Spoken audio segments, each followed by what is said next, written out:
Good day, dear pupils. How are you? Құрметті оқушылар, біз бүгін екінші тоқсанға арналған 9-шы сынып оқушылары үшін бірінші БЖБ. Яғни бұл Excel кітабы бойынша үшінші бөлім. Earth and our place in it. Яғни жер және планетамыз туралы тақырып болған. Бұл БЖБ-да бізде listening және speaking, яғни бірінші БЖБ-міз үнемі осы екі тапсырмадан тұрады. Listening task 1. Listen and circle the best answer A, B, C or D. Тыңдалым, тыңдап осы A, B, C, D біреуін таңдауымыз керек. Тыңдалым, яғни мұғалім сіздерге екі рет қосып тыңдатады. Немесе мұғалімдерде оның, яғни tape script дейміз, біз оны сөзі болады, яғни сөзі қосып беріледі. Колонка сондай болмаған жағдайда мұғалім ауызша оқу үшін оқушыларға. Оны аударып көрейік. Author, яғни автордың сөзі. Climate change has been in the news for years. But what is it? And how will it affect us? To understand climate change, you first need to know about the greenhouse effect. Бірінші абзацты аударып көрейік. Яғни климат өзгерісі жаңалықтарда жылдар бойына жүреді. Бірақ бұл не? Және бұл бізге қалай әсер етеді? Яғни осы климаттың өзгерісін түсіну үшін біз әуелі greenhouse, яғни сол жердің әсерін, яғни жерге деген әсерін білуіміз керек. The earth gets heat from the sun in the atmosphere. Greenhouse gases like carbon dioxide trap this heat and keep it from escaping back to outer space. Яғни жер атмосферадағы жылуды күннен алады. Және газ, яғни карбон диоксид дегендеріміз бұлар карбон қышқылы, яғни көмірқышқыл газы дейміз, немесе көмірқышқыл газы осы жылуды алады және соны бізге жылуды береді.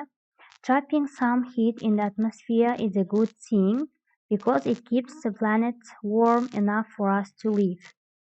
Яғни бұл арқылы, яғни осы жолмен жылудың бөлінуі біз жақсы. Себебі бұл біздің өмір сүруіміз үшін планетамыздағы жылуды сақтап тұрады. But there is a problem. Бірақ бұл проблема. People all over the world are adding extra carbon dioxide to the atmosphere. Және де біз көмірқышқыл газын шығарамыз, адамдар сол қосылып кетеді дейді оған. That's because today we burn fossil fuels like coal, oil and gas to do many of our everyday activities, like driving our cars, using our computers and heating our homes. Яғни қазір біз көптеген сол май жағамыз, газды, көмірді жағамыз күнделікті іс-әрекетімізбен. Яғни біз көп көмірқышқыл газын шығарып жүрміз бұрынғыға қарағанда. Машинамен, компьютерлерімізбен, үйді жылытуға, яғни соның барлығына біз көмірқышқыл газын қосып бөліп шығарып жатырмыз. All this extra carbon dioxide is trapping more heat in the atmosphere, making the earth warmer and causing other climate changes too. Яғни осылай карбон қышқылының көп бөлінуі атмосферадағы жылудың көбеюіне алып келеді, ол жердің одан сайын жылынуына алып келеді. Яғни ол кезде климат өзгеріп кетеді. The signs of climate change are all around us. Яғни оның белгілері біздің жан-жағымызда. Temperatures are getting warmer, giant ice sheets are melting and the oceans are rising. Яғни температура көтерілгесін, мұздар еріп, мұхиттар толып жатыр. In many places flowers are blooming earlier, snow is melting sooner and the birds aren't flying as far south for the winter. Көптеген жерлерде жылы болғандықтан гүлдер ерте шығады, қар ерте еріп кетеді, және бұрынғыдай құстарда жылы жаққа ұшпайтын болған қыста. So why does this matter? Яғни бұл нені білдіреді? Well, If the planet keeps getting warmer, we can expect more powerful storms and more flooding, droughts, and heat waves. Егер бұл осылай жылы болып сақтала берсе, яғни жыл көбейе берсе, бізге үлкен дауыл келуі мүмкін, су тасқыны болуы мүмкін, құрғақшылық болуы мүмкін, және сол жылудың көбеюінен аурулар болуы мүмкін. And these changes can cause additional problems like the spread of certain diseases, more wildfires, and the food and water shortages. Соған қосап тағы проблемалар, жаңағы көптеген аурулардың таралуы, және өрттің болуы, тамақ пен судың азаюына алып келеді. Climate change could put entire ecosystems like coral reefs in danger and many plants and animals could become extinct. Яғни жаңағы көмірсутек газының көбеюінен өсімдіктер мен жануарлар да азаюы мүмкін. The good news is that we can take action. Ал жақсы жаңалық, біз әлі де іс-әрекет жасасақ болады. We can put less carbon dioxide into the atmosphere if we generate electricity from clean sources like solar and wind power instead of burning coal, oil or gas.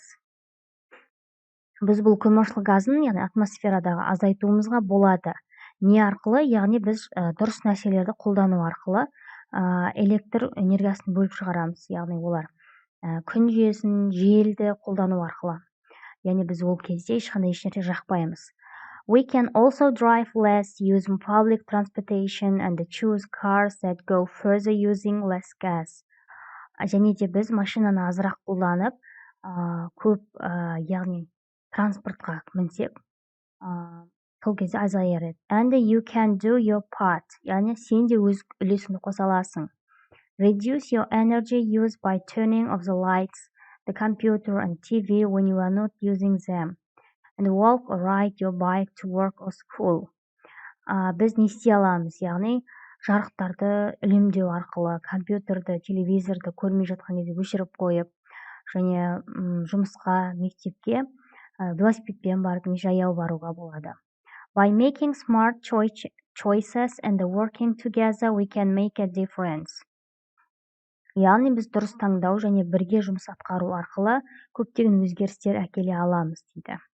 Осыны сіздер тыңдайсыздар, және де осыған байланысты бізде ABCD тапсырмасы беріледі. Бірінші. According to the speaker, more and more greenhouse gases are produced by. Біріншінің жауабы actions of people. Яғни бұл адамдардың іс-әрекетінен сол газдар бөлініп жатыр. C. Actions of people. Дұрыс жауабы. 2. Which of these things in a greenhouse gas? B. Carbon dioxide. Яғни карбон қышқылы. Which of these things can help reduce levels of carbon dioxide?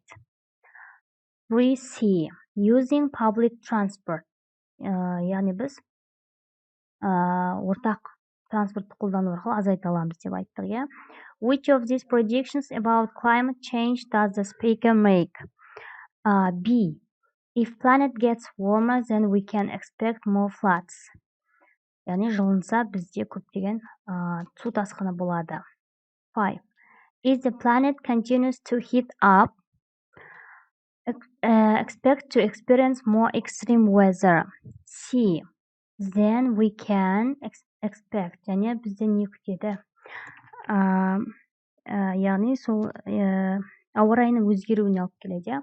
Which of these things isn't mentioned in the video? Қайсы туралы айтылмады? Carpooling. Бізге именно ненің машина туралы, машинаның жуылуы туралы айтылған жоқ ешқандай. Оны алып тастауымыз керек. B. Егер тез-тез айтқанына үлгермей жатсаңдар, мінекей шамалы тоқтатып видеоны жазып алсаңдар болады. C, бірінші B, екінші C, үшінші, төртінші B, бесінші C және алтыншы тағы B. Көріп тұрсаңдар, тек қана C, V бірінен сынағана белгілесек болады. The second task is speaking. Екінші тапсырмаларың speaking. What have people done to save our planet? Не туралы айтуымыз керек? Осы планетаны құтқару үшін адамдар не істей алады деген сұрақ. Answer the question and make a mind map on a poster in 3 minutes, and then you will have 1 minute to present it to the whole class. In your speech you should. Сендерге mind map жаса деп тұр, ол диаграмма сияқты 3 минуттық, және оны 1 минутта қорға дейді. Сіздер ода не істеулеріңіз керек? Logical chain, яғни ол логикалық тұрғыда дұрыс болу керек, ретімен болу керек, яғни өзіңіздің ойыңыз. Және linking words, бізде жалғаушылар бар. Біріншіден, екіншіден деген сияқты, соны қосып сөйле дейді. Қыстырма сөздерді, яғни. Және де дұрыс сөздікті пайдалан деп тұр. Мені mind map дегеніміз не? Оны қалай жасаймыз? Mind map'тің өте көп түрлері бар, ол міне мынадай. Мысалға, better earth деп алған, ортасына тақырыбыңызда ары қарай тармақтар ағаштың сабақтары сияқты шыға береді, тармақталып. 3S дейді. Қорғау үшін, яғни соған не істеуіміз керек? Save water, суды қорғауымыз керек, яғни азайтуымыз керек, қолдануды, көп қолдануды. Соны не істеу керек? Ары қарай тармақтап жаза бересіздер. Осылай save energy. Бұда әр түрлі интернетте дайын түрлері де бар, немесе өткен сөздерді қолданып, осылай өзіңіздің ойыңызды шығарсаңыз болады. Міне mind map дегенге. Жалпы жаңағы айтқандарыңызды немесе соны қысқартып та жазып берсеңіздер болады, жаңағы тыңдағанда. Міне осындай mind map деген. Не істеуіміз керек? Safety, distribution, яғни бізге бір тәртіп керек. Суды қарауымыз керек деген сияқты, осындай түрлерін тауып алып жазсаңдар болады. Әлде сұрақтар болса, жекеме, яғни или комментарийға жазсаңыздар болады. Бәрі түсінікті деп ойлаймын. Мінекей. Менің каналыма жазылуды, және лайк басуды ұмытпаңдар, оқушылар. Сендерге сәттілік. Hey, goodbye everyone. Good luck.